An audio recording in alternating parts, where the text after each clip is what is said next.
Hi friends, అందరికీ నమస్తే. చూసారా మా గార్డెన్లో నేను తీస్తున్నదంతా మీరు గమనించండి. అంతా పొన్నగంట అనమాట.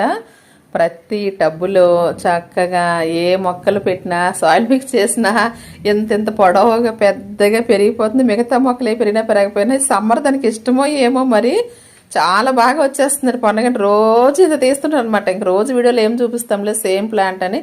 నేను ఆకుకూరలు కదా చూపించలేదు, సేమ్ ఆకుకూర ఏం చూపిస్తామని.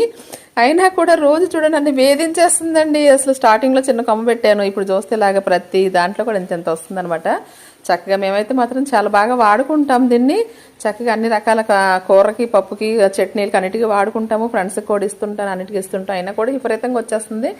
అసలు వెంటపడి వేధిస్తుందని ఎందుకన్నానంటే ఎంత కోసినా ఎంతే వస్తుందనమాట.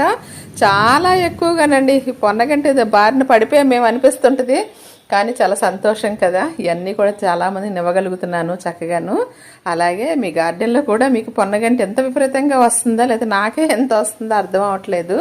అంటే మరి ఎంత తీసినా అడుగున వేర్లు ఉండిపోతాయి కదా, ఆ వేర్లు ఉండిపోవడం, మళ్ళీ ఆ సాయిల్ వంపుతాము, మళ్ళీ దాన్నే కలుపుతాం, మళ్ళీ పడతాం. కొత్త సాయిల్ మిక్స్ అనేసరికి ఫస్ట్ పుట్టేసే మొక్క సాయిల్ మిక్స్ చేయగానే ఈ పొన్నగంట అనమాట. ప్రతి మొక్కలు ఇలా విపరీతంగా దట్టంగా ఉంది. అసలు ఏం చేయాలో అర్థం అవ్వట్లేదు. రోజు కోసినా కూడా ఉంటుందన్నమాట. సరే, మీ గార్డెన్లో ఎలా ఉందో ఒకసారి తెలియచేయండి, అందుకే ఈ వీడియో పెడుతున్నాను. ఓకే అండి, బాయ్ బాయ్.